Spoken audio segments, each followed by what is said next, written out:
자비로우신 우리 아버지 하나님 감사합니다. 이번에 또 이 귀한 모임을 갖게 해주신 것을 감사합니다. 이곳 참석한 수원교회 형제자매님들에게 주님께서 지혜와 총명을 주시고 주 안에서 바르게 성장하여 다 귀하게 쓰임받을 수 있도록 도와주시옵소서. 오늘 이 시간 이 모임 가운데 주님이 두루 역사해 주시고 주의 뜻을 분별할 수 있는 지혜를 주시고 주님 말씀 가운데 살아갈 수 있는 힘을 허락해 주옵소서. 그리고 이 젊은 시절에 무엇을 위해 살아야 할지를 알 수 있도록 도와주시옵소서. 오늘 모든 시종 함께해 주시고 도와주시기를 간절히 의지합니다. 그리고 우리를 통해서 더 많은 사람들이 구원함을 얻을 수 있도록 주님께서 도와주시고 열매 맺는 삶을 살 수 있도록 도와주시옵소서. 이곳 참석하지 못한 수원교회 구원받은 형제자매님들에게도 주님 함께해 주시고 크신 은혜와 사랑으로 도와주옵소서. 주 예수 그리스도 이름으로 기도하옵나이다. 아멘. 성경 역대상 12장을 찾으시겠습니다.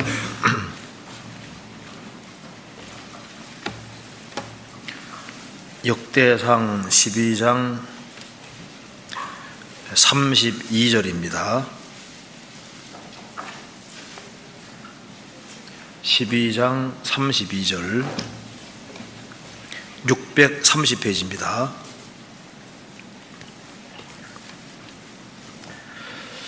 제가 읽겠습니다.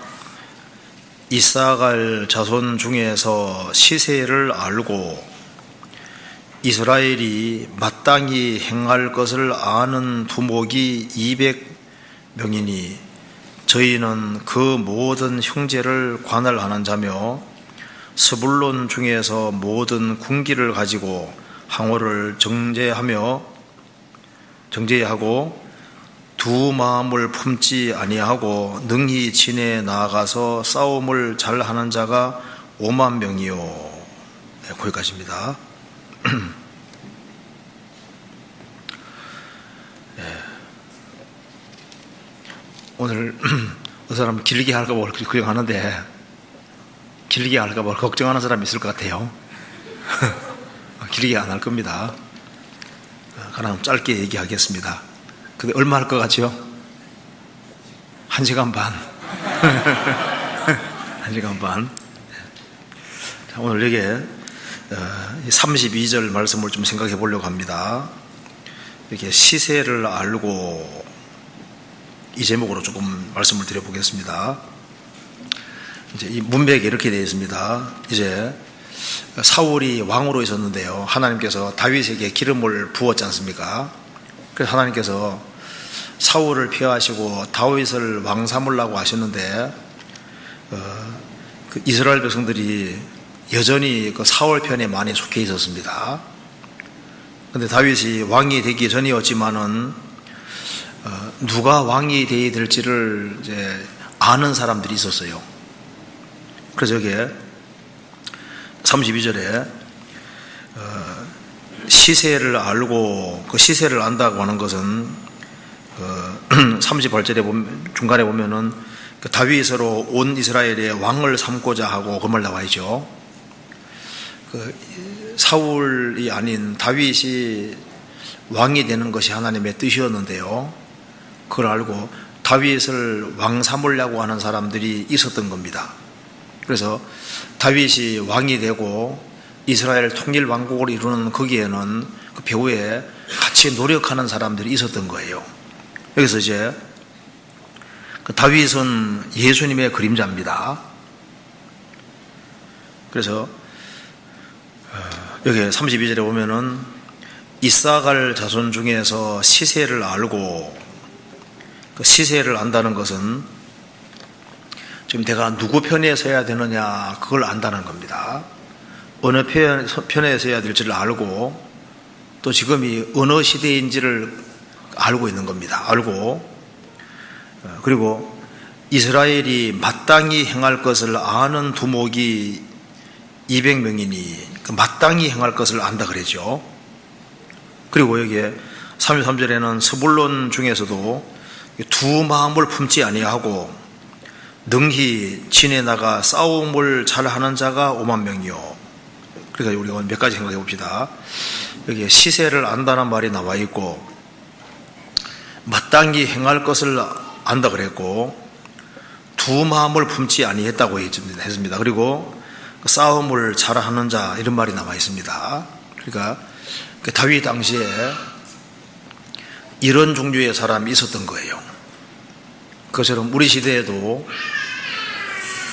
내가 누구 편에 서야 되느냐 그걸 확실하게 아는 사람들이 있습니다.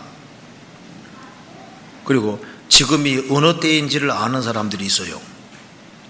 그리고 마땅히 뭘 해야 될지를 아는 사람들이 있다고 말입니다. 그리고 두 마음이 아닌 한 마음을 품고 사는 사람들이 있고, 그리고 이제 통일왕국을 이루기 위해서 싸움을 잘하는 자가 있다 그랬죠.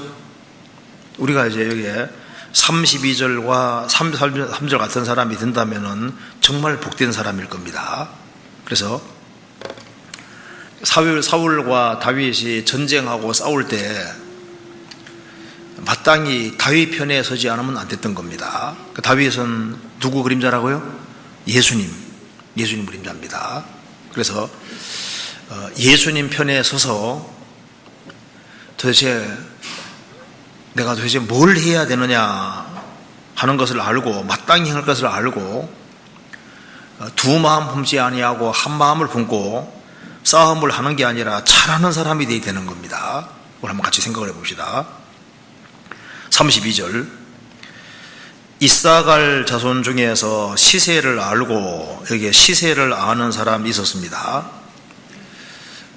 사울 편에 설 거냐 다윗 편에 설 거냐, 지금 하나님의 뜻이 무엇인지를 알고 어느 편에 서야 될지를 확실히 아는 사람들이 있었는데요. 역대상 12장에는 다윗 편에 서는 것이 옳다는 것을 아는 사람들이 쫙 기록이 되어 있는 겁니다.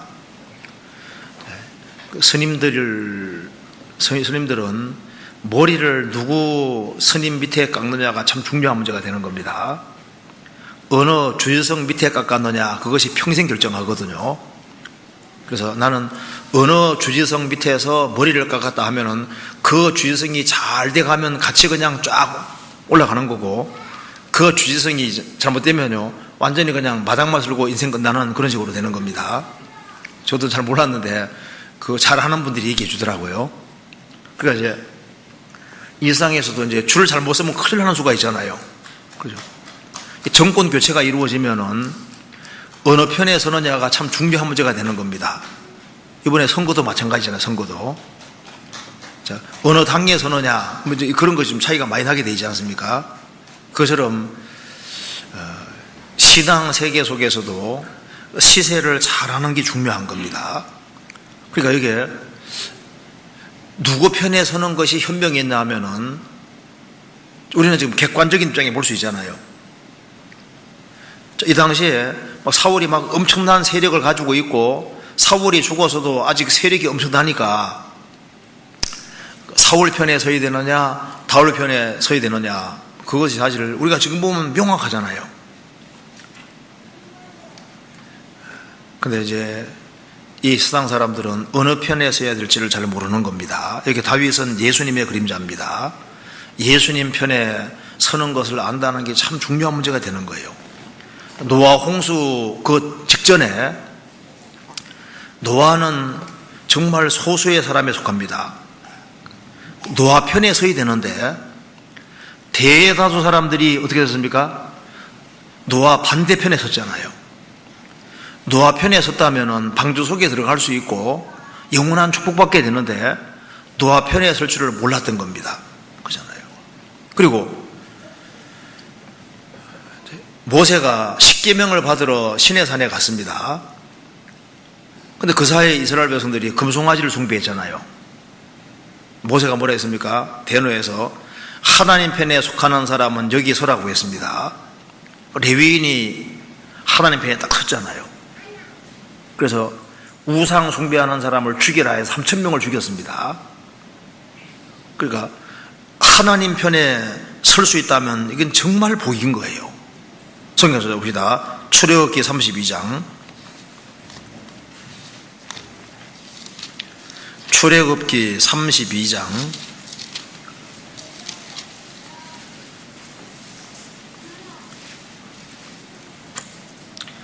26절. 이에 모세가 진중에 서서 가로되 누구든지 여호와의 편에 있는 자는 내게로 나오라 하매 레위인이 다 모여 그에게로 오는지라.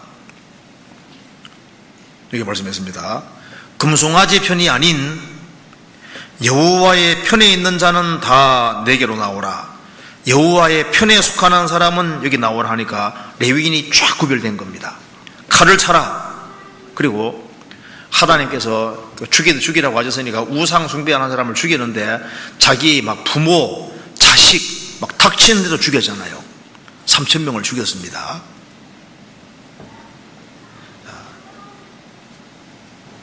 하나님 편에 서는 사람들이 있는 겁니다. 자, 엘리야 당시에 그 대세가 바알 숭배하고 아세라 숭배하는 게 대세입니다. 바알 선지자, 아세라 선지자 850명, 엘리야는 딱 단독 혼자입니다. 너희가 어느 때까지 둘 사이에서 무엇을 하려느냐? 만일 바알이 신이면은 바알에 속하고 여호와가 하나님이면은 하나님께 속하라고. 근데 못하고 뭐가 뭔지를 모르는 거예요. 어느 편에 서야 될지를 모르는 겁니다. 그러니까 어느 편에 서야 될지를 확실히 아는 이것이 신앙생활에서 중요한 문제가 되는 거예요. 내가 정말 주님 편이냐 마귀 편이냐, 내가 지금 어느 편에 서서 살고 있는지 그걸 분명히 알 필요가 있습니다. 성경 열왕기상 18장 보시겠습니다. 열왕기상 18장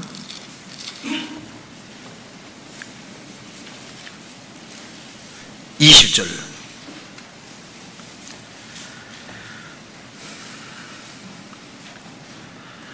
아합이 이에 이스라엘 모든 자손에게로 보내어 선지자들을 갈멜산으로 모으니라.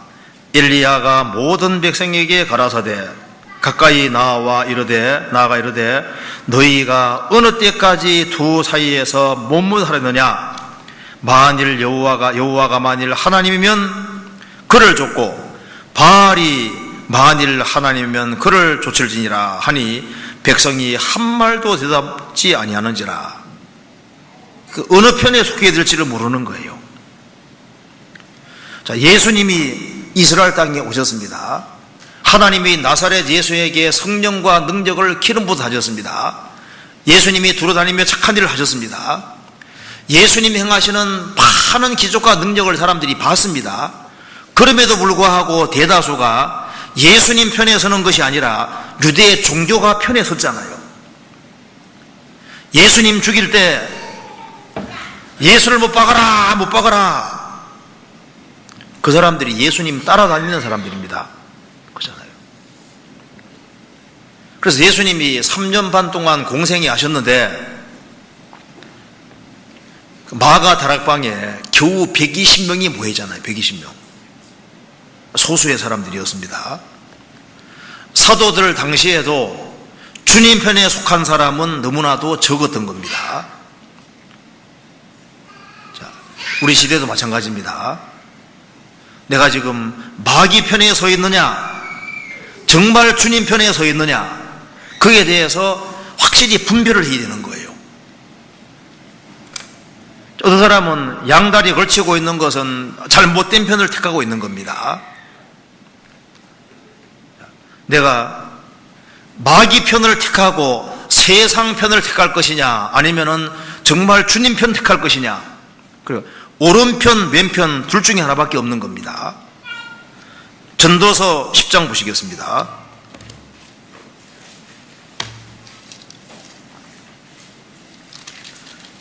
(10장 2절)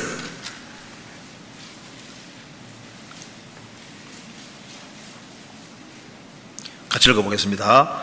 지혜자의 마음은 오른편에 있고 우매자의 마음은 왼편에 있느니라. 지혜자의 마음은 오른편에 있고, 먼저 마음부터 중요합니다. 마음부터. 지혜자의 마음은 오른편에 있고, 오른편은 누구 편입니까? 하나님 편, 정의 편, 의로운 편이 오른편입니다. 하나님 편입니다. 성경에서 하나님의 왼손이란 말이 없잖아요. 하나님의 오른손으로 붙들리라. 오른쪽은 항상 정의로운 편이고 의로운 편입니다. 우매자의 마음은 왼편에 있느니라. 신앙생활을 한다고 하지만 마음은 왼편에 있을 수 있거든요. 주님 편이라고 말은 하는데 마음은 왼편에 있을 수도 있는 겁니다. 그렇잖아요. 내가 지금 어느 편에 속해 있느냐, 그거부터 확실하게 할 필요가 있는 거예요. 자, 시세를 알고 내가 사울 편이 되어야 되느냐 다윗 편이 되어야 되느냐, 에이 내가 모르겠다고 나는 중립이다, 어느 편에 서야 될지를 바르게 해야 되는 겁니다. 마태복음 25장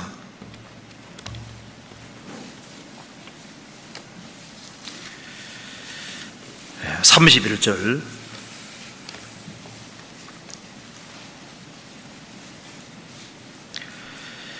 인자가 자기 영광으로 모든 천사와 함께 올 때 자기 영광의 보좌에 앉으리니 모든 민족을 그 앞에 모으고 각각 분별하기를 목자가 양과 염소를 분별하는 것 같이 하여 양은 그 오른편에 염소는 왼편에 두리라.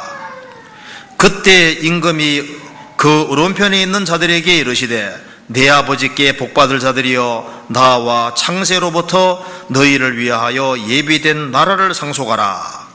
41절. 또 왼편에 있는 자들에게 이르시되 저주를 받은 자들아 나를 떠나 마귀와 그 사자들을 위하여 예비된 영영한 불에 들어가라. 예수님이 오시면은 사람은 두 쪽으로 나게 되는 겁니다. 목자가 양과 염소를 분별하는 것처럼 양은 오른편에 염소는 왼편에 두리라. 근데 이스라엘 땅에서는 양과 염소가 얼른 구별이 안 됩니다. 우리 한국에서는 양과 염소 얼른 구별되죠. 이스라엘은 양과 염소가 거의 구별이 잘 안 됩니다.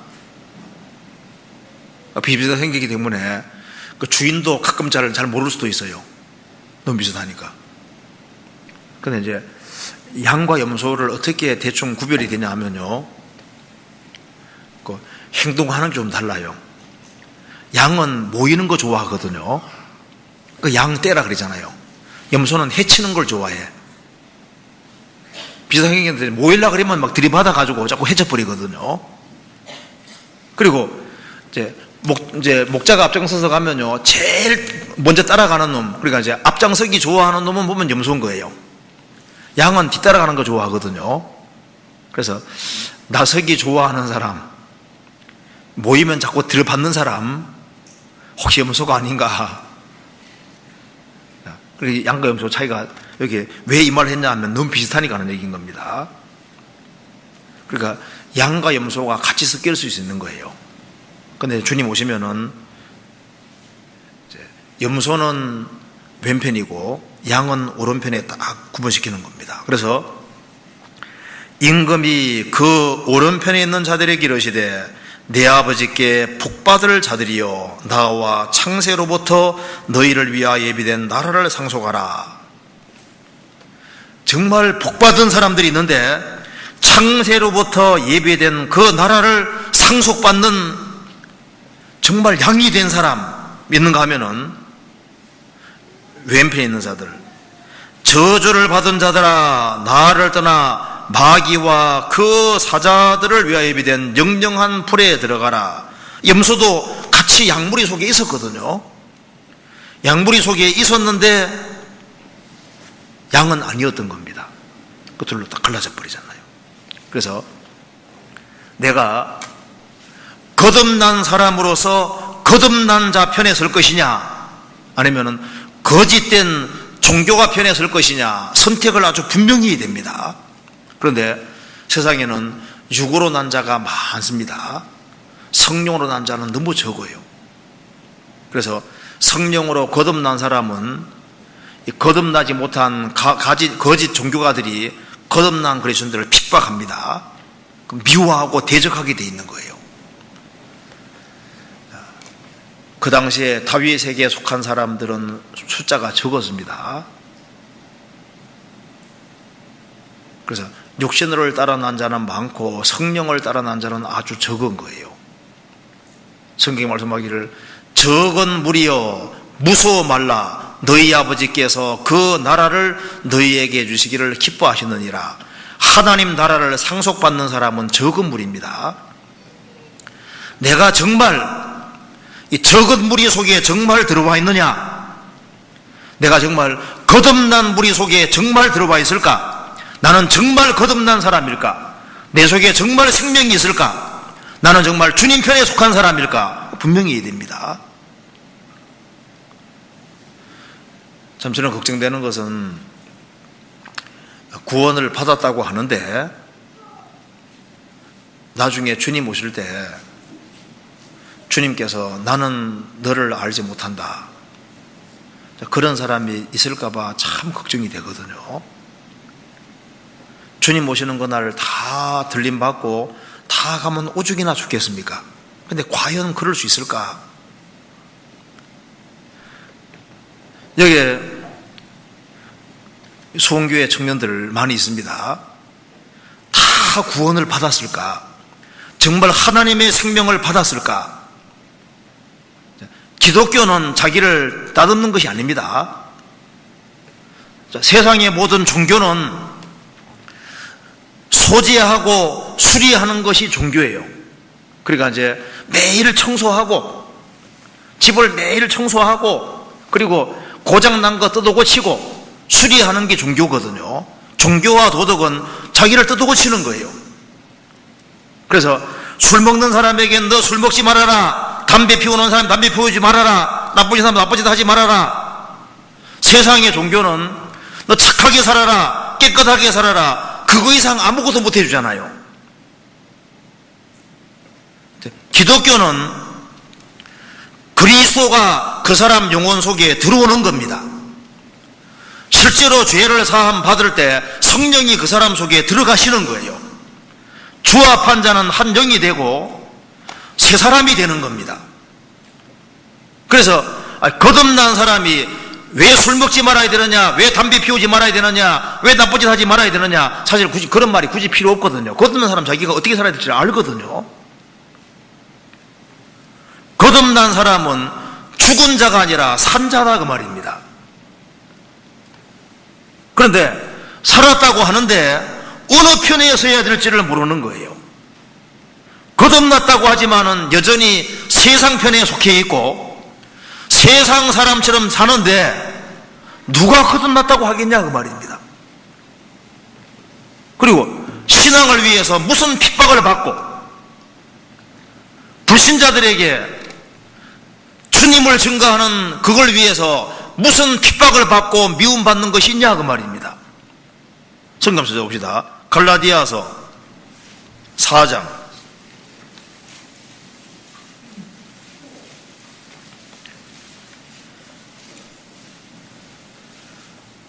28절.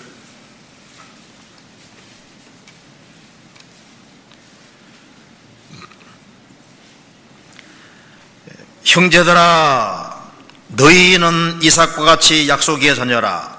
그러나 그때 육체를 따라 난 자가 성령을 따라 난 자를 핍박한 것 같이 이제도 그러하도다.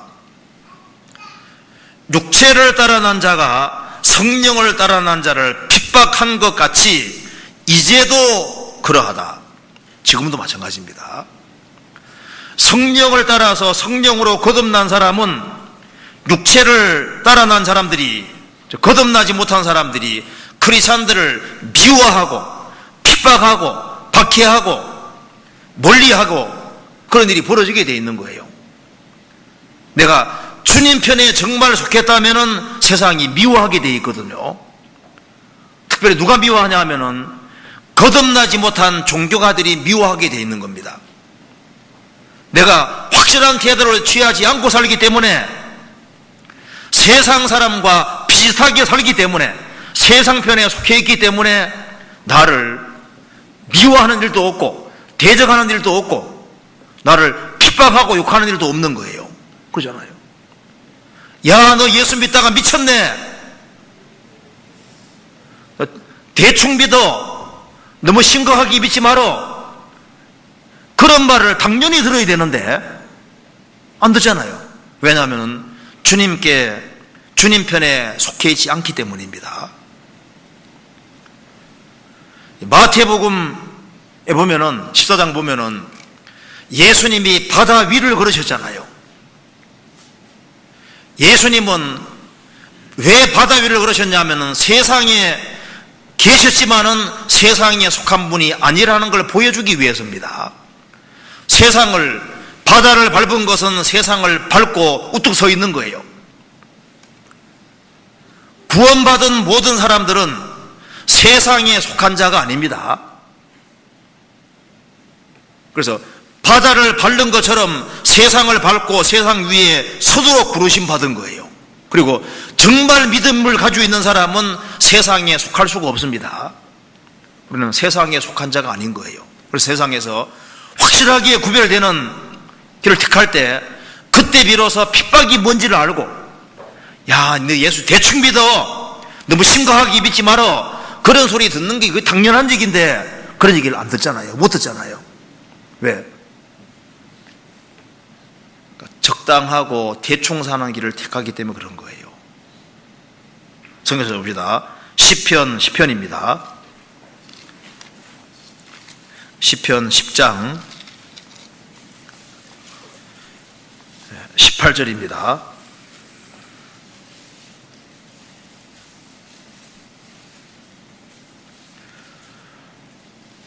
자, 같이 읽어보겠습니다. 고아와 압박당하는 자를 위하여 심판하사 세상에 속한 자로 다시는 위협지 못하게 하시리이다. 이 말씀에 세상에 속한 자가 있다고 했습니다. 거듭나지 못한 모든 사람은 세상에 속한 자입니다. 그런데 정말 거듭난 사람은 세상에 속한 자가 아닙니다. 그렇기 때문에 내가 주님 편에 속해 있고 세상에 속해 있지 않고 세상에서 정말 구별됐다면은 세상 사람들이 나를 미워한다니까요. 성경에 봅시다. 요한복음 17장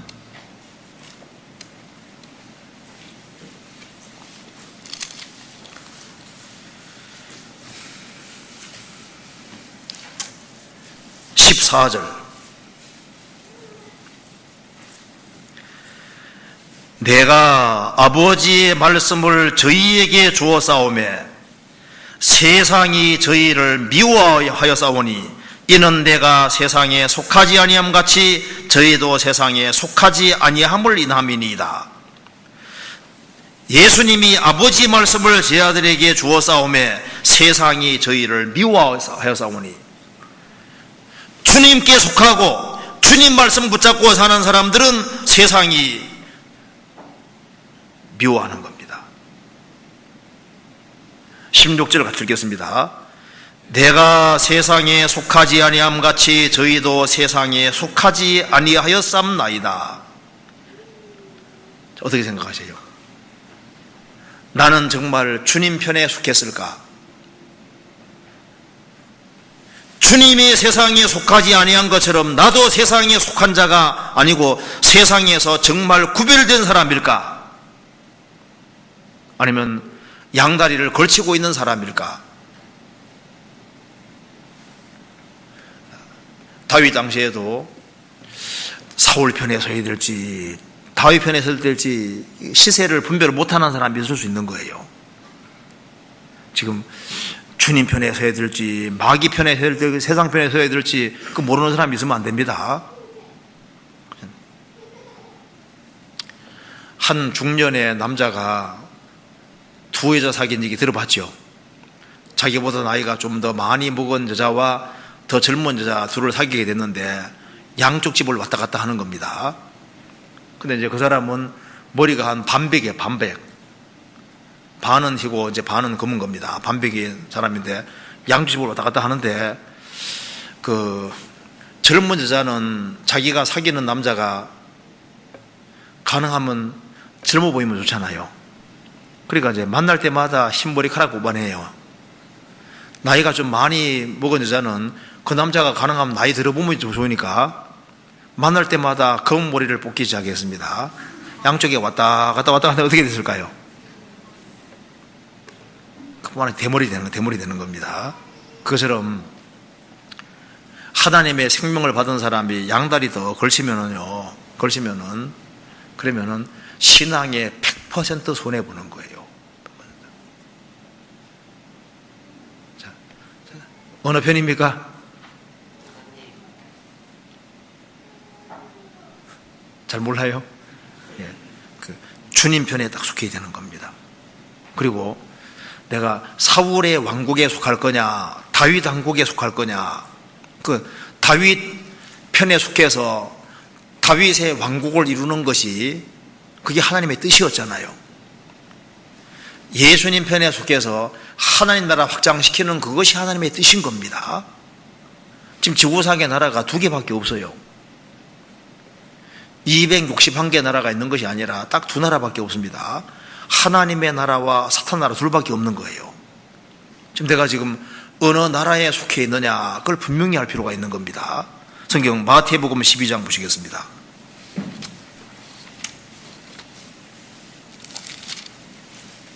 (12장) 26절.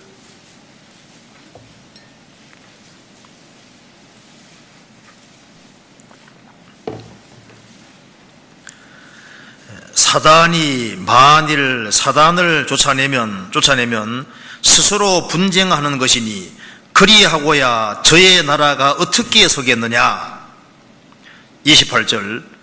그러나 내가 하나님의 성령을 힘입어 귀신을 쫓아내는 것이면 하나님의 나라가 이미 너희에게 임하였느니라.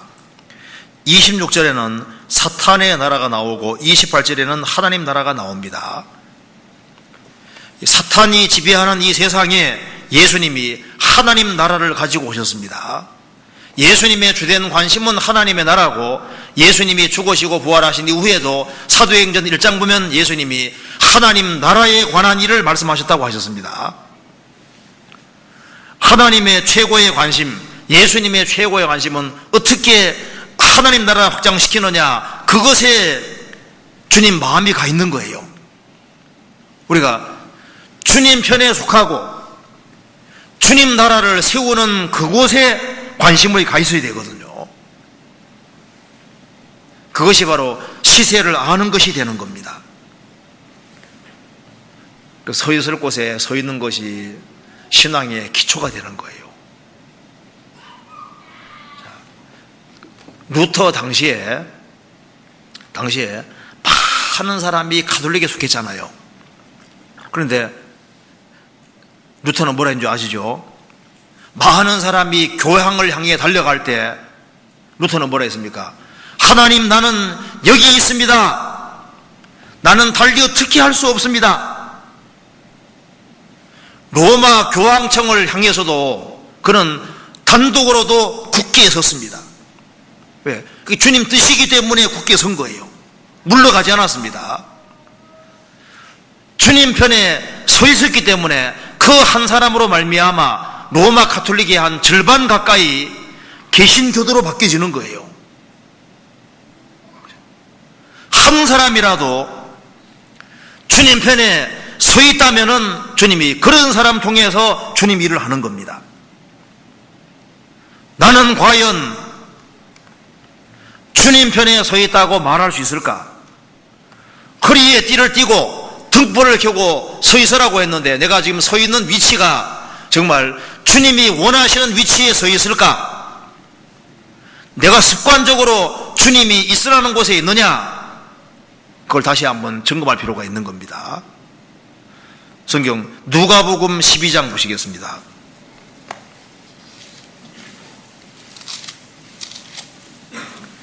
(12장) 35절.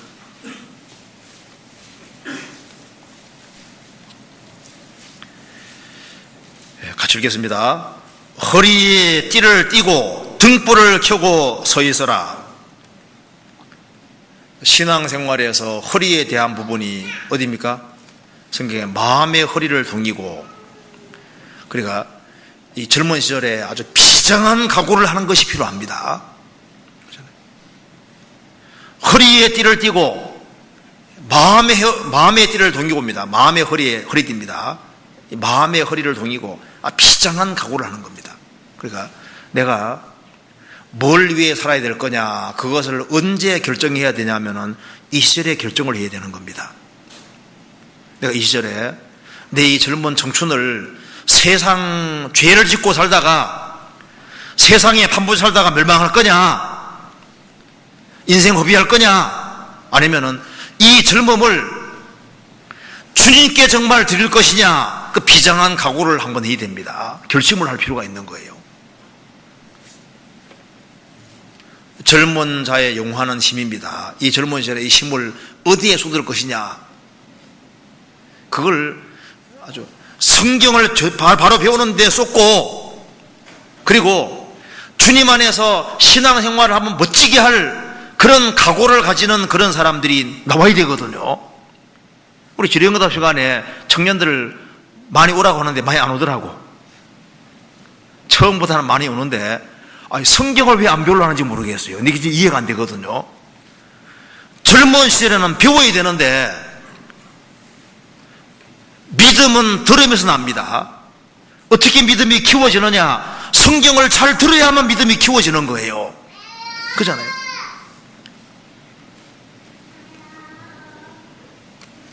디엘 무디가 기도했습니다. 하나님 제게 믿음을 주십시오. 나중에 보니까 기도 많이 한다고 믿음 생기는 게 아니더라 그 말입니다.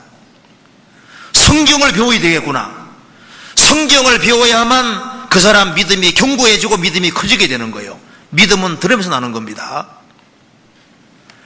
그리고 하나님 말씀을 열심히 들으면은 그 듣는 가운데 성령께서 역사하셔서 이 젊은 시절에 혈기가 많고 세상으로 달려가자는 마음이 있는데 그 마음이 꽉 붙잡히는 것이 뭡니까? 말씀이 그 사람 마음을 꽉 붙잡는 거예요.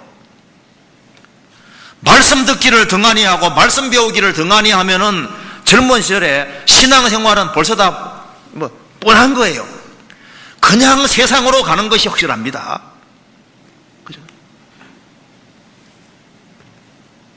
성경을 배우돼야 집중해서 배울 필요가 있습니다. 그리고 사실 시험을 원래 쳐야 돼요. 한 달에 한 번씩 시험 쳐가지고 점수도 사실 매길 만큼 있잖아요. 철저하게 배워야 되는데, 진짜 우리 청년 시절에 제가 구원받아서 그 당시에 청년들 한 절반 이상은 다 전도자들입니다. 성경 열심히 배웠거든요. 성경 배우는 곳 있으면 열심히 가서 듣고 열심히 배우고 같이 교제하고 그런 사람들이 다 훌륭하게 되는 거예요. 나를 구원해 주신 주님 앞에서 어떻게 살 것이냐, 그에 대한 결심을 분명히 할 필요가 있습니다. 우리 이번에 이런 모임하는 이유가 뭐예요? 야외 모임하는 이유가 뭡니까? 이 젊은 시절에 내가 어느 편에 서야 될 것이냐, 그리고 내가 무엇을 위해 살아야 될 것이냐, 그에 대한 각오를 분명히 하기 위해서 모임을 갖는 겁니다. 그렇잖아요? 이렇게 놀러 오신 분 아무도 없잖아요. 그건 잠깐이고 그걸 통해서 뭘 하려고 하는 겁니까?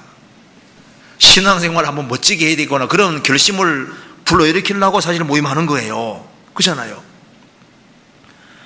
허리에 띠를 띠고 등불을 켜고 영혼의 등불을 환하게 밝히고 영혼이 환하게 밝아야만 뭘 위해 살지를 알 수 있는 겁니다.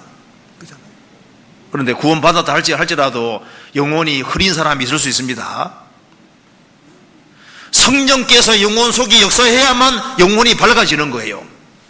영혼이 밝아지면은 크리스찬은 수지 맞는 사람이거든, 수지. 그리스도를 가까이 하면은 이건 최고의 복인데, 예수님 최고라고 말은 하지만은 예수가 누군지를 몰라요. 왜 모르냐 하면은 영혼의 눈이 어둡기 때문에 그런 거예요. 그리스도를 위해 살아가는 것이 얼마나 고상하고 얼마나 대단한 것인데, 만왕의 왕 되신 그리스도를 위해서 사는 것이 얼마나 멋진 인생인데 그걸 모르는 거예요. 영혼의 등불이 환하게 켜져야 됩니다. 그리고 서 있어라. 내가 있을 곳에 딱 버티고 서 있어요. 그러니까 나는 수원교회 안에 나는 청년이다. 그럼 청년의 소속 안에서 자기 위치를 딱 지키고 거기에서 최선 다하는 모습을 보이는 것이 합당한 겁니다. 그렇잖아요. 구원받은 이상은 세상에 속한 사람 아닙니다. 세상과 나는 끝이 났어요. 그리고 이 세상 사람들은 내가 근제해야 될 대상이고 내가 싸워야 될 대상인 겁니다. 그러니까 세상 사람과 섞일 수가 없잖아요.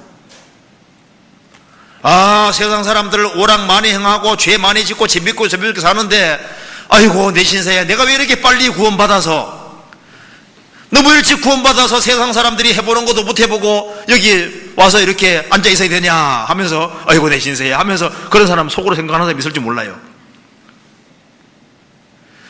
괜히 여기 1박 2일로 모임을 만들어가지고 내가 여기 와 있네. 그런 사람 없죠? 솔직하게. 있으면 반성해야 됩니다. 있으면 큰일 나요. 그러면 안 돼요. 여기 크리스찬들이 모이는 모임에 다른 걸 뒤로하고 왔으니까 잘왔다고 생각해야 되는, 그렇지 않습니까? 내가 여기서 주님을 더 배워야 되겠다. 신앙생활 더 잘하는 사람들을 보고 뭔가를 본받아야 되겠고 배워야 되겠고 무엇인가를 깨달아 가야 되겠다. 그런 마음을 갖는 것이 필요한 거예요. 자, 시세를 잘 분별해야 됩니다. 자, 다시 한번 봅시다. 역대상 12장 다시 한번 봅시다. 역대상 12장 32절.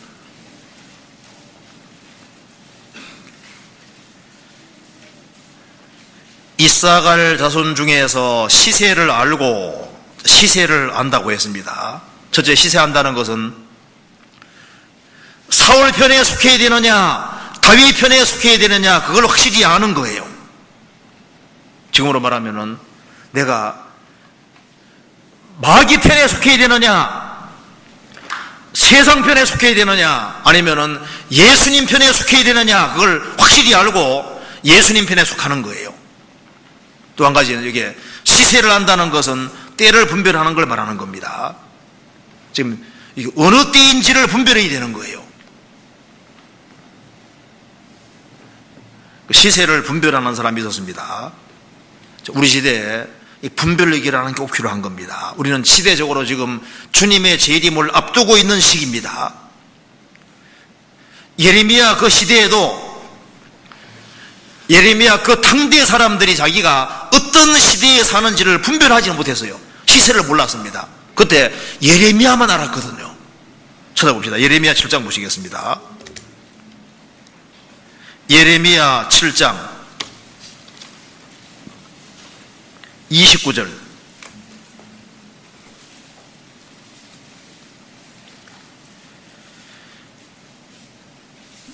예루살렘아 너희의 머리털을 베어버리고 자산 위에서 호곡할지어다.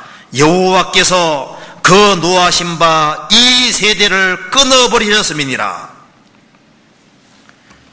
예레미야 그 당대에 예루살렘이 망한다는 사실을 참으로 믿은 사람은 예레미야밖에 없습니다. 그 멸망받을 세대인데 몰랐잖아요. 그리고 아브라함 당시에 소돔 고모라가 멸망할 세대인데 소돔 고모라 멸망하는 것을 아무도 몰랐습니다. 아브라함만 미리 알았잖아요. 자, 우리 시대도 마찬가지입니다. 우리 시대도 지금 이러한 일이 되는 것을 보거든 인자가 가까이 온 문 앞에 이른 줄 알라. 사실 우리는 살아서 주님을 맞이할 수 있는 아주 특별한 시대에 사는 것이 틀림없습니다. 그럼에도 불구하고 설마 우리 시대에 주님이 오실까? 그러면서 시세를 분별하지 못하고 세상에 푹 빠져 사는 사람이 있을 수 있습니다. 그래서 주님 갑자기 오실 때 내가 오락하다가 주님 만난다든가 죄 지고 살다가 주님 만난다면은요 얼마나 부끄럽게 되겠습니까? 성경 누가복음 21장 보시겠습니다.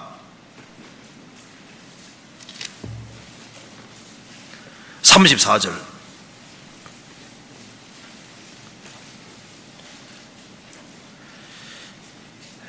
너희는 스스로 조심하라. 그렇지 않으면 방탕함과 술취함과 생활의 염려로 마음이 둔하여지고 뜻밖의 그날이 덕과 같이 너희에게 말이라. 이날은 온 지구상에 거하는 모든 사람에게 말이라. 이러므로 너희는 장차 올 이 모든 일을 능히 피하고 인자 앞에 서도록 항상 기도하며 깨어있으라 하시니라. 예수님이 마지막 징조를 쭉 말씀하시면서 32절에 내가 진실로 너희에게 이르노니 이 세대가 지나가기 전에 이 일이 다 이루리라. 천지는 없어지겠으나 내 말은 없어지지 아니라. 이렇게 말씀하시면서 너희는 스스로 조심하라. 그렇지 않으면은 조심하지 않으면 마음이 둔해진다고 했습니다. 어떻게 해서 마음이 둔해지냐면 방탕함으로 마음이 둔해집니다. 그리고 술 취함으로 마음이 둔해지고 생활의 염려로 마음이 둔해지고 설마 오겠나 하는데 뜻밖의 그날이 덕과 같이 너희에게 말이라. 주님이 갑자기 오십니다. 제가 인터넷에 보니까 할린제이라는 사람 아마 아시는 분도 많을 겁니다.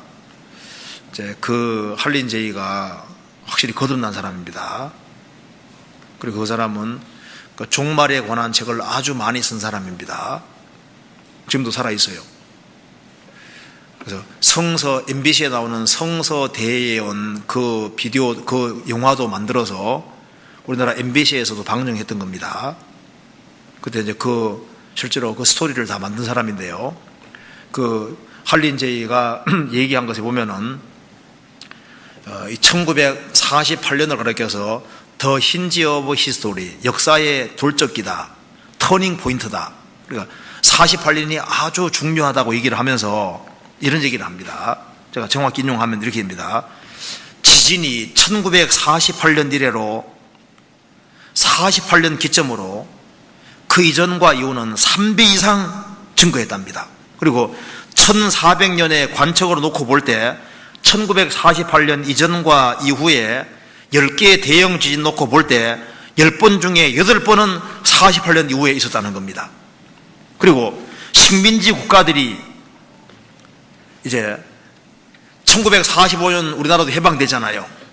그래서 1945년, 48년 그 사이에 막 우죽순으로 민족들이 많이 독립을 해서 민족과 민족 간의 사상 분쟁, 나라와 나라 간의 무력 충돌이 격화되기 시작한 때가 48년 이후입니다.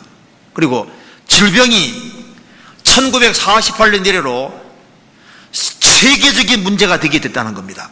그리고 컴퓨터가 본격적으로 보급되고 역사 무대에 드러난 것이 1948년 이후라는 겁니다. 그래서 트랜지스터 중요한데 무엇 하나가 개발이 돼가지고요. 이제 이 개인이 사용할 수 있는 개인 컴퓨터가 될 수 있는 상용화 될 수 있는 그 길이 열려서 이제 보급되게 된 것이 48년이고 텔레비전이 상업 방송이 되고 이제 전 세계 사람들이 아주 널리 이제 보급받게 된 그때도 48년이고 이스라엘 국가가 탄생한 것도 1948년이고 핵 위협이 현실화가 되고 둠스데이라는 거 아시잖아요. 운명의 날. 그 시기가 만들어진 것도 1947년이랍니다. 그리고 이제 컴퓨터가 보급이 쭉 되면서 국제화의 길이 정말 열리게 되고 국제 경제가 성립이 되고 국제은행이 만들어지고 월드 트레이드, 세계 무역 그 자체가 되고 세계가 정말 하나가 될 수 있는 기틀이 마련되는 그것이 48년이고 48년에 몽땅 모든 게 생겼고 그 이후에는 전부 다 확장되는 것밖에 없다 그 말입니다. 48년 이전 세대와 이후 세대는 완전히 다르고 48년부터는 그전 세대는 못 보던 것을 그 후 세대가 한꺼번에 싹 보는 시대가 됐다는 거예요. 그래서 1948년은 아주 중요한 시점이고, 그래서 48년 이후 세대는 놀랍게도 성경의 징조를 한꺼번에 다 보고 지금은 좀 더 심화되는 것을 보는 것뿐이다 그 말입니다.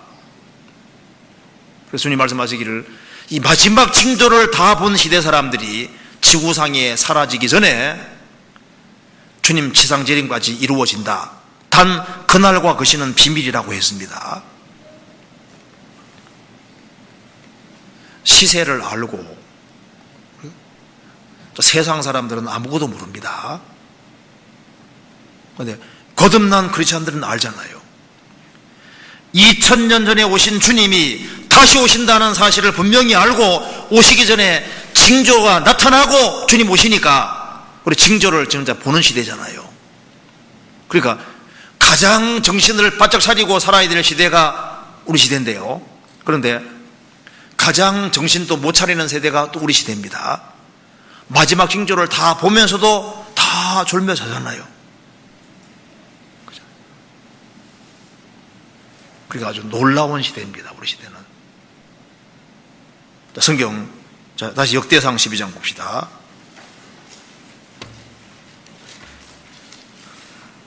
(12장) 32절.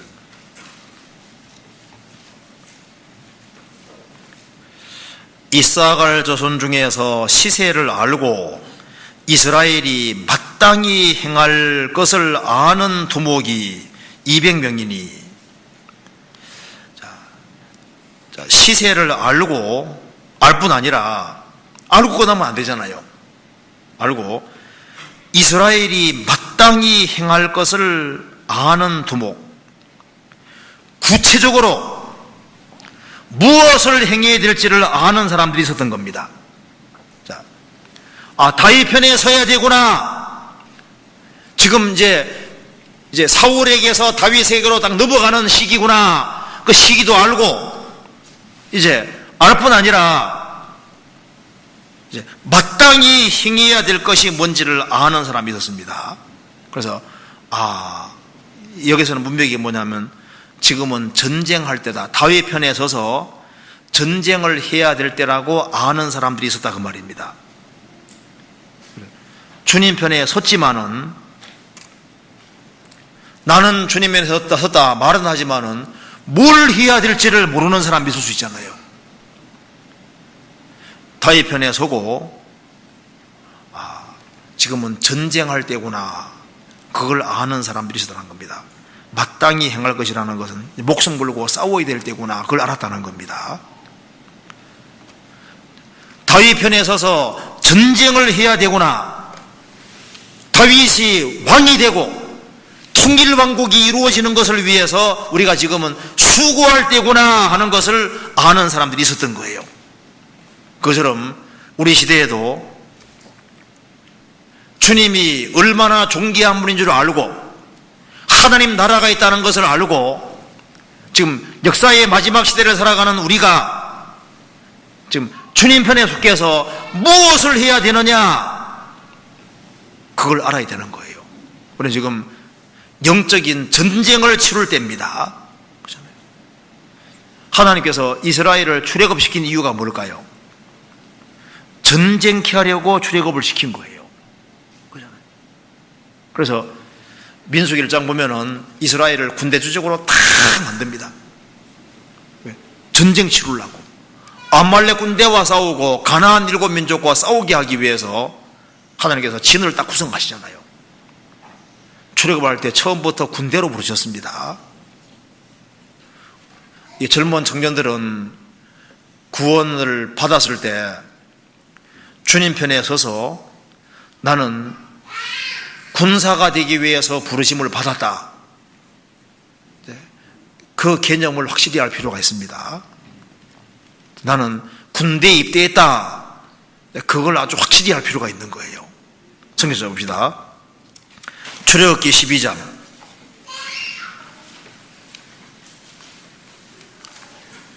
12장 41절.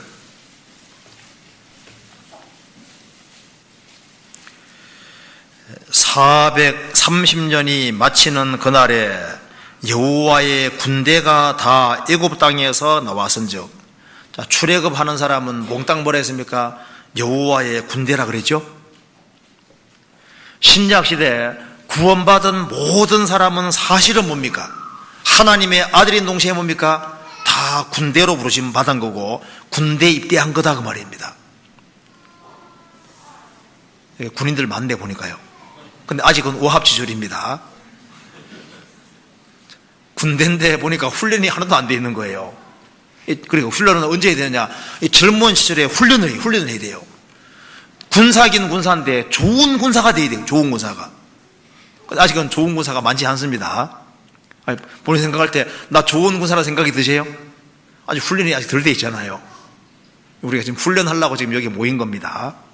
성경 찾아봅니다. 디모데후서 2장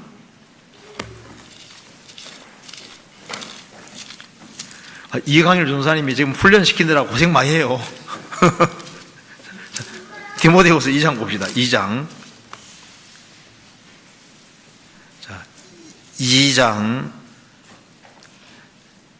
3절 4절 읽어보겠습니다. 내가 그리스도 예수의 좋은 군사로 나와 함께 고난을 받을지니 군사로 다니는 자는 자기 생활에 얽매이는 자가 하나도 없나니 이는 군사로 모집한 자를 기쁘게 하려 함이라. 자, 내가 그리스도 예수의 좋은 군사로. 자, 군사인데 좋은 군사가 되어야 됩니다. 좋은 군사로 나와 함께 고난을 받을지니. 고난받는 군사가 좋은 군사예요. 고생을 각오하는 군사가 좋은 군사거든요. 목숨 거는 군사가 좋은 군사입니다. 군사로 다니는 자는 자기의 생활에 얽매이는 자가 하나도 없나니 이는 군사로 모집한 자를 기쁘게 하려 함이니라. 군사로 모집한 자가 주님이시잖아요. 주님이 나를 군사로 부르신 겁니다. 그래서 마땅히 행할 길을 아는 것을 아는 그런 사람이 있었습니다. 우리가 마땅히 알아야 될 것이 많이 있습니다. 자, 하나님이 누군지, 예수님이 누군지, 나를 왜 구원하셨는지, 내가 사는 목적이 무엇인지 알아야 될 것이 많잖아요. 주님이 구원받은 나에게 명하신 것들이 있는데 주님이 뭘 원하시는지를 확실히 알아야 됩니다. 그런데 자, 알아야 될 것이 많이 있는데 이 다윗 당시에는 누굴 알아야 되냐면 다윗을 아는 것이 제일 중요한 것이었어요. 시세를 알고 마땅히 행할 것을 아는 자가 아는 도목이라고 그러죠. 그런데 이 다윗 당시에 다윗에게 정말 속하려면 어떻게 되냐면 다윗이 누군지를 정말 알아서야 되는 겁니다. 그처럼 이 젊은 시절에 뭘 특별히 알아야 되냐 하면은 예수가 누군지에 대해서 정확히 알아야 되는 거예요. 그런데 우리가 예수님에 대해서 아는 건 너무 적습니다. 나를 위해서 피를 흘려 죽으시고 내 죄를 처리해 주신 분, 나 사랑하시는 분. 그 다음에 그리스도를 아는 게 너무 적잖아요. 성막이 엄청 비싼 겁니다. 성막 바깥은 신세마포고 위에는 물대지 가죽이니까 우중충해 보이고 초라해 보이는데 성막 안에 들어가면 가장 비싼 건물이잖아요. 그 신성에 충만하신 그리스도, 와, 그리스도가 이리 엄청난 분이구나. 그리스도를 알면은 그리스도가 뭘 원하는지도 알 수 있고, 그리고 그리스도를 위해 사는 것이 가장 고상한 겁니다. 우리가 왜 성경을 계속 배워야 되냐 하면은 그리스도를 알기 위해서 배워야 되는 거예요. 그리스도의 뜻이 무엇인지를 알기 위해서입니다. 그리스도 안에는 우리의 구원과 신앙생활에 필요한 것이 다 있는 거예요. 그런데 이 그리스도 안에 깊숙이 안 들어갑니다. 어떤 학생이요, 막 군사 무기에 대해서 엄청 잘하는 애가 있더라고. 막 총부터 시작해서 막 오만 것을 너무 잘 알아요. 거기에 취미가 있는 모양이에요. 근데 그건 군사 전문가만 알면 됩니다. 어떤 사람은요, 막 축구 선수 이름 쫙 꿰고, 뭐 어느 소속팀에 속하는지 막 쫙 꿰는 사람이 있거든요. 그건 뭐 아나운서라든가 뭐 그게 관계되는 사람만 알면 되는 거예요. 그걸 뭐하러 외우려고 해요? 크리스찬이 몰라도 되는 것이 많거든요. 그런데 어떤 사람 막 영화배우 이름 쫙 꿰는데 성경에 대해서는 너무 몰라. 구원받은 크리스찬이 어디에 혼해야 되냐 하면은 성경에 혼해야 되는 거예요. 그러잖아요. 약국에 가면은 약사는 약이 어딘지 쫙 알잖아요.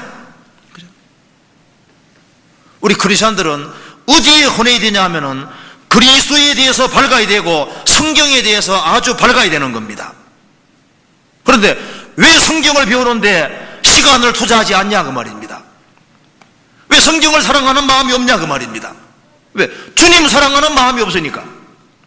입으로만 사랑하지 주님을 정말 사랑하면요, 성경을 너덜너덜하게 만들 텐데 그리스도를 사랑한다는 말이 거짓말이잖아요. 그리스도를 정말 사랑하느냐? 그러면 사랑하는 사람은 더 알고 싶어 하는데 그리스도를 알고 싶어 하는 마음이 없어요. 그리스도를 아는 지식이 가장 고상하다고 했는데 그리스도에 대해서는 너무 모르잖아요. 어느 사람 세상 인터넷 속에 들어가서 막 오만 것을 아는데 몰라야 될 것이 많습니다. 그렇잖아요. 진짜 필요한 것이 뭐냐 그 말입니다. 누가 네게 그리스도에 대해 질문하면은 답이라도 해주고, 이거 우리가 정말 그리스도에 대해서는 배울 것이 너무 많은데 신경을 너무 안 씁니다. 이게 진짜 문제예요. 생각을 깊이 해봐야 됩니다. 내가 신앙생활 지금 제대로 하고 있는지, 내가 정말 신앙생활을 잘하고 있을까? 주님이 내 신앙생활을 칭찬하고 있을까? 주님께서 주님 앞에 섰을 때 잘하였도다 착하고 충성된 종아 이렇게 말씀하실까요? 잘하였도다 착하고 충성된 종아, 너가 작은 일에 충성하였으니 내가 많은 것으로 내게 맡기리라, 그렇게 칭찬하실까?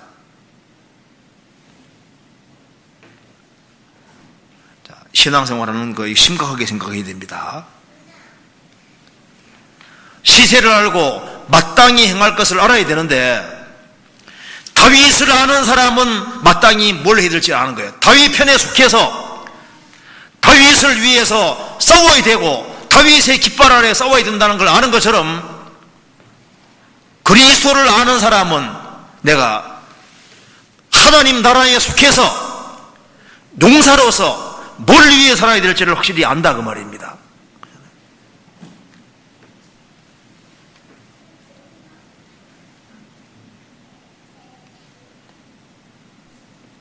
어떻게 신앙생활을 잘 하는 것 같아요? 남들이 대충 하네 그렇게 생각하면 안 됩니다. 남들이야 대충 하든 말든 거 신경 쓰지 말아요.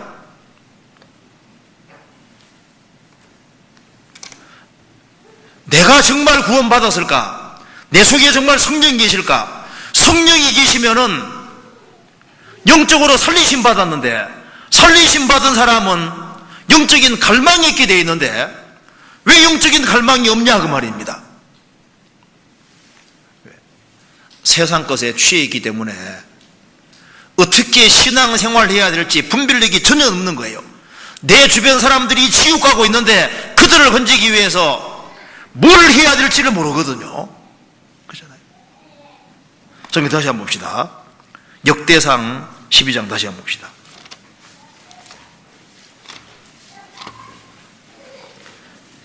12장 33절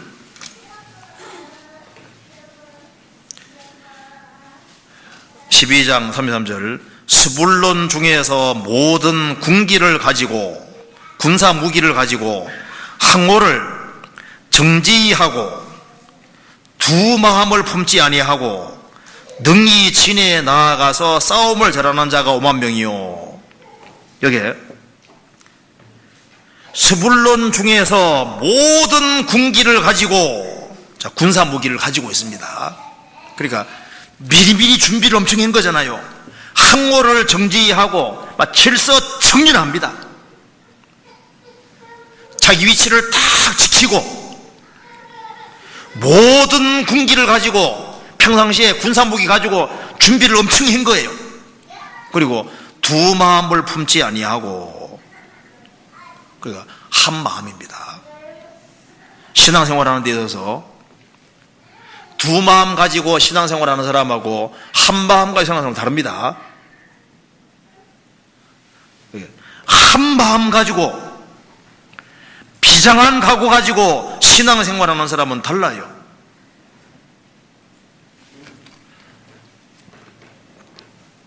기독교는 종교가 아닙니다. 신앙생활은 액세서리가 아닙니다.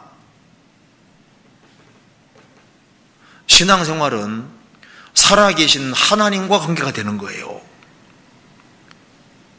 우리가 하나님 면전에 있는 겁니다. 그래서 성경에 말씀하기를 하나님 어떻게 섬기는 거냐 하면은 하나님은 살아계시기 때문에 너의 마음을 다하고 성품을 다하고 뜻을 다하고 목숨을 다해서 섬기라고 말씀하셨잖아요. 한 마음이 아니면은 신앙생활을 제대로 배우지 못합니다. 하나님이 누구에게 지혜 주시냐 하면은 한 마음을 가진 사람, 오로지 한 마음을 가진 사람이 신령한 것을 깨달을 수 있는 거예요. 왜 내가 영혼의 눈이 밝아지지 않냐 하면은 두 마음이기 때문에, 한 마음이 아니기 때문에 뜻을 이루지는 못하는 거예요. 하나님은 귀하게 사용하고 싶은데 한 마음이 안 돼 있는 겁니다. 어떤 사람이 이제 너무 가난했습니다. 부자를 찾아갔습니다. 저도 좀 부자 되게 좀 도와주십시오. 비결 좀 알려주십시오. 정말 부자 되고 싶은가? 예, 하니까 따라오라고 했습니다. 저 벼랑 쪽으로 데려가서 벼랑 쪽에 나무가 하나 턱 있는데요, 이제 가지가 쫙 내려오져 있는 겁니다. 지금 올라가라고. 올라갔습니다. 자, 그 나무 가지 붙잡고 매달리라고 했습니다. 매달렸습니다. 한 손 떼시오 하는 거예요. 한 손 겨우 뗐습니다. 이쪽도 떼라고 하니까 못 떼죠. 떨어지니까. 떼라고 못 떼는 거예요. 내려오라고 했습니다. 자, 어떻게 하면 부자 되는 줄 아십니까? 지금부터 돈이 들어왔다 하면은 나무까지 꽉 붙잡고 이거 놓으면 죽는다 생각하고 들어오는 족족 꽉 붙잡고 절대 내보내지 말으라고,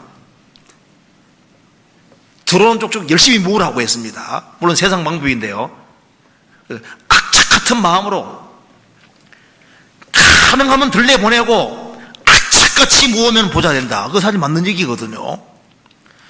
부자가 달리 부자 되는 게 아니거든요. 그럼 뭔가 악착 같은 게 있어야지 부자 되는 거예요. 신앙생활 잘하기 위해서도 요즘 사람 참 보면 악착 같은 게 너무 적은 것 같아요. 악착 같은 것이 너무 없는 것 같거든요. 그러니까 눈도 흐리멍텅하고 뭔가 주님 마음 안에서 정말 바르게 배우고 익히려고 하는 그런 열심 같은 거, 그런 것이 너무너무 적어요. 그러니까 크리스찬 중에 비범한 크리스찬이 너무 적은 거예요. 뭔가 신앙생활을 할 때 주님 모시고 사는 것처럼 보이고 뭔가 주님 앞에서 귀하게 쓰임 받으려고 하는 그런 각오 가진 사람들을 찾기가 너무 적다 그 말입니다. 그래서 학생 시절에 정말 공부 열심히 하는 마음 가지고 정말 신앙생활 하면 멋지게 해보자고 하는 그런 한 마음 가지고 사는 그런 사람들이 있으면 주님 딱 보시거든요. 그런 사람에게 주님 지혜 주신다니까요. 근데 이제 마음이 흐트러지면요, 그러면은 주님의 말씀이 잘 들어가질 않아요. 신령한 것이 안 깨달아집니다. 발이 세상 쪽에 빠져 있으면은 그 사람에게는 신령한 지식이 들어가질 않는 거예요. 그래서 항상 배우지만 못 깨닫습니다. 성경 찾아봅시다. 호세아 10장.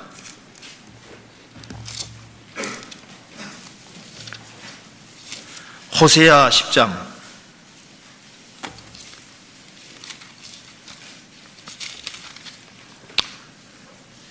1절 2절 제가 읽겠습니다. 이스라엘은 열매 맺는 무성한 포도나무라. 그 열매가 많을수록 제단을 많게 하며 그 땅이 아름다울수록 주상을 아름답게 하도다. 그 다음 읽겠습니다. 저희가 두 마음을 품었으니 이제 죄를 받을 것이라. 하나님이 그 제단을 쳐서 깨치시며 그 주상을 헐으시리라. 두 마음 품었다는 것은 마음이 왔다 갔다 하는 걸 말하는 게 아니고요, 마음속에 우상을 가지고 있는 걸 말하는 겁니다. 구원받아서도 마음이 연약하니까 마음이 왔다 갔다 할 수 있죠. 그건 두 마음, 그걸 두 마음이라는 게 아니고, 이 두 마음이라는 것은 주님도 섬긴다고 하면서 다른 우상도 가지고 있을 때 그게 두 마음인 거예요. 주님도 섬기고 다른 것도 섬기면 두 마음인 겁니다. 그러니까 주님하고 비슷하게 와 있는 것은 꽉 깨버려야 되는 거예요. 그 우상 소지가 있는 것은 꽉 깨버리는 것이 그게 한 마음 품는 거거든요. 그래서 만일 내게 비슷한 우상이 두 개 있으면요, 시간이 둘로 간다니까요. 그죠? 내가 주님만큼 귀하게 여기는 것이 옆에 있으면은 시간 투자할 때 비슷하게 투자하게 되거든요. 근데 하나를 탁 꺾어버리면은 시간이 갑자기 많아져. 그죠? 그러니까 시간이 많아지니까 한쪽에다가 투자할 수 있잖아요.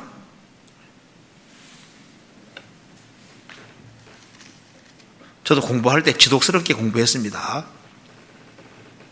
그러니까 뭐 대충 해가지고 되는 게 없어요. 성경은 머리 좋다고 깨우치는 것도 아니거든요. 여기 막 마음을 정말 들이고 공을 정말 많이 들여야만 이게 깨우치시는 게 성경인 거예요. 자나깨나 성경을 읽지 않습니까? 정말 애인보다 더 귀하게 여기면서 있잖아요. 진짜 그 가장 귀한 존재로 생각하고 착같이 아까 이렇게 하는 속에서 뭔가 조금 깨달아지는 것이지, 이건 머리 좋다고 깨우치시는 게 아니에요. 머리 좋아 될 것 같으면요, 아니에요. 성경에 대해서 애정을 가지고, 주님에 대해서 정말 애정을 가지고, 주님을 가장 귀히 여기는 마음을 가지고 그렇게 하는 속에서 하나씩 깨우치시는 게 성경인 거예요. 자, 한 마음. 그리고 여기에 송교회 청년들이잖아요. 가능하면요, 일찍 잘 수 있으면 일찍 자요. 참 좋은 겁니다. 그래서 이게 주일 말씀 들을 때는 아주 개운하게 들을 수 있도록 잖아요. 말씀 들을 때는 정신이 아주 맑게 들을 수 있도록. 그래서 밤에 오락하고 이렇게 하다가 자면요, 11시 이제 말씀 들을 때는요, 피곤하거든요. 졸려요. 그래서 말씀 다 지나가 버린다니까요. 아, 오늘 주일은 지켰다. 주일은 지켰는데 들어간 말씀이 없잖아요. 그게 아니라 가능하면 일찍 자고, 그래서 맑은 정신 가지고 성경 읽고 기도하고, 맑은 정신으로 성경 배우고, 그렇게 하면은 일꾼이 많이 생길 수 있어요. 늦게만 안 자도 신앙생활 멋지게 할 사람이 얼마든지 될 수 있거든요. 여기 일꾼이 잠만 일찍 자도 저 안에 아주 귀한 일꾼이 많이 나올 수도 있어요. 그죠? 왜? 성경 배우는 데는 피곤하면 안 되거든요. 그죠? 늦게 자고 늦게 일어나면요, 거의 신앙적으로 손해를 보게 돼 있습니다. 그죠? 늦게 자고 늦게 일어나봐요. 어떻게 될까요? 일단 11시 되면 이제 말씀 들을 때 피곤하잖아요. 힘들거든요. 그래서 이제 오후쯤 되면 약간 이제 개운해져. 이제 밤 되면 말똥말똥해지거든요. 그 다음 또 이제 늦게 일어났어요. 그러면 이제 말씀 들을 때 피곤하잖아요. 근데 그 반복돼 봐요. 신앙이 좋아질까요? 나빠질까요? 뻔해. 신앙생활이 내리막길을 걷는다니까요. 말씀 들을 때 잘 들어와. 그러면 신앙생활이 힘이 나게 돼 있거든요. 주님이 나와 함께 하시는데, 주님이 나와 함께 하시고 나를 도와주면 되지, 그잖아요. 그러면 말씀이 잘 들어오면은 신앙생활 하는데 재미가 있어요, 그잖아요. 그리고 늦게 자니까 죄 짓지, 빨리 자면 아침에 일어나가지고 죄 짓기 쉽지 않습니다, 그죠? 그러니까 이제 밤에 마귀가 역사를 많이 하거든요. 마귀가 이 밤의 역사를 많이 한다니까요. 밤에 막 돌아다닙니다, 마귀가. 그러니까 막 돌아다니니까 빨리 자버리면 돼. 그럼 마귀 유혹을 안 받아, 그잖아요. 빨리 자는 길을 택해요. 그리고 이게 다시 예레미야 다시 봅시다. 예레미야가 아니지, 여기. 자, 역대상 다시 봅시다. 12장에.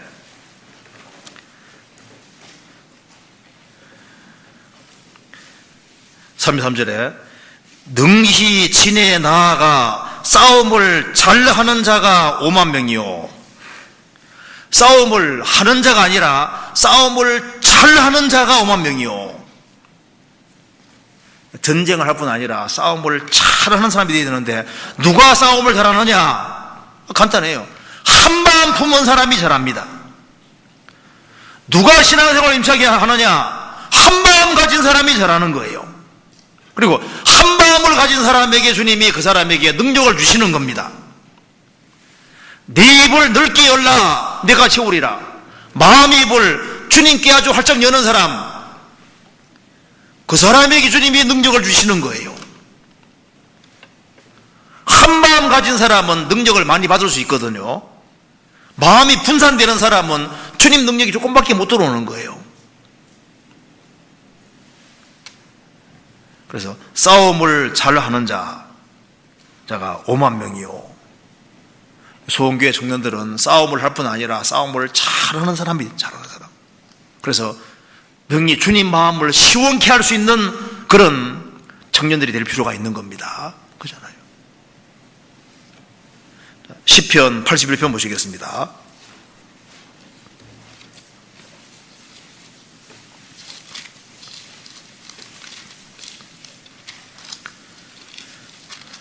(1절) 우리 능력 되신 하나님께 높이 노래하며 야곱의 하나님께 즐거이 소리할지어다. 우리 능력 되신 하나님이십니다. (10절) 나는 너를 애굽 땅에서 인도해낸 여호와 내 하나님이니 내 입을 넓게 열라 내가 채우리라 하였으나, 너희 입을 넓게 열라 내가 채우리라. 여기 입이 마음의 입입니다. 이 마음의 입을 넓게 열라 내가 채우리라. 하나님, 내가 정말 신앙생활 잘할 수 있도록 도와주세요. 내가 이 세상에서 힘있게 신앙생활을 할 수 있도록 도와주세요. 주님, 내게 능력을 주시고 나를 통해서 30명, 60명, 100명이 구원받는 걸 볼 수 있도록 도와주세요. 그리고 주님께 정말 매달리는 사람, 주님, 내가 주님 앞에 귀하게 쓰임받도록, 이 젊은 시절에 귀하게 쓰임받도록 나 좀 도와주십시오. 그래서 기엽고 역사를 이룰 수 있도록 도와주십시오. 그런 사람 주님께서 보시는 거예요. 여기에 마음을 입을 넓게 여는 사람이 있습니다. 하나님, 정말 내가 주님의 능력으로 살 수 있도록 도와주시고. 옛날에 몇 년 전에 이런 일이 있었습니다. 인도에서 목사님들, 전도인들이 와가지고 공부한 적이 있거든요. 그때 한 전도인이 우리 교회 와서 구원받았습니다. 그래서 인도로 돌아가면서 말하기를, 제가 한 3,000명 이상은 구원받게 하겠습니다. 인도에 한 3,000명 이상은 내가 내 생애 속에 건지겠다고. 나중에 가보니 그 사람이요, 자기 돈 다 틀어가지고 30명 가까이 막 우르르 모아놨더라고. 지금도 전도 잘하거든요. 내가 일생 동안 난 적어도 한 3,000명 이상은 건져야 되겠다. 구원받고 나니까. 30명, 60명, 100명이 아니라 나는 3,000명 이상 건져야 되겠다. 우리 소원이 뭐예요? 내가 지금 구원 확실히 받았으면은 이런 걸 생각해 봐야 됩니다. 나는 현재 과연 주님 편에 서 있다고 말할 수 있을까? 내가 세상 편인가? 세상 친구 편인가? 아니면 주님 편인가? 또 한 가지는 나는 중심으로 주님이 정말 곧 오실 거라고 생각을 하고 주님 맞을 준비를 하면서 사는 것일까? 그거 생각해 봐야 됩니다. 주님 맞을 준비가 정말 돼 있을까? 나는 한 마음을 가지고 생을 살고 있을까? 그리고 주님 뜻을 이루기 위해서 잘 훈련되고 싸움을 잘하는 것처럼 매번 자기를 준비시키고 훈련시키고 그래서 군사 무기를 갖추고 질서를 잘 지키면서 주 역사를 이루기 위해서 큰 꿈을 가지고 준비하는 사람인가 생각해 봐야 됩니다. 젊은 시절은 준비하는 기간이에요. 그리고 주 안에서 열심히 준비해 놓으면 주님이 다 활용하십니다. 쓰십니다. 그래서 내가 할 수 있는 것을 최선 다해서 하세요. 학력은 중요한 게 아닙니다. 많이 배우고 못 배우고 중요한 거 아니에요. 주님은 마음이 바른 사람 사용하시거든요. 한 마음. 한 마음 품고 정말 이 세상에서 주님께 한번 영광 돌려보고 한번 주님께 한번 귀하게 쓰임 받아보자. 주 안에는 다 귀하게 쓰임 받을 수 있습니다. 내가 주님 안에서 귀하게 쓰임 받고 내가 적어도 내가 누구는 얼만큼은 구원시켜야 되겠다. 그런 욕망이 필요합니다. 이게 사는 목적이 뭐예요? 목적이. 내가 적어도 내가 얼만큼의 사람은 건지겠다. 그런 생각 있죠? 준비하셔야 돼요. 그래서 아무쪼록 더 많은 사람을 건질 수 있도록 그렇게 하고 이제 주일날 한번 볼게요. 한번 좋은 사람 있는지 한번 볼게요. 이번 주일날 한번 신앙생활 새로운 각오를 가지고 하는 그런 귀한 계기가 됐으면 좋겠습니다. 그래서 밥 먹어야 되니까 오늘 여기까지 합시다. 네. 같이 기도하시겠습니다. 네. 자비로우신 우리 아버지 하나님 감사합니다. 이 수원교회 청년 형제자매님들 주님 보배로운 피로 구속해 주신 너무나도 귀한 사람들이 오니 주님께서 그 마음을 붙잡아 주시고 다 주 안에서 귀하게 쓰임받을 수 있도록 주님께서 도와주시옵소서. 주님을 더 알고자 하는 갈망을 갖도록 도와주시고 주님 안에 사는 것이 얼마나 크고 귀한 것인지를 알 수 있도록 도와주시고 주님께 영광 돌리며 사는 것이 무엇인지를 알 수 있도록 도와주시고 어느 편에 서서 생을 살아야 할지를 알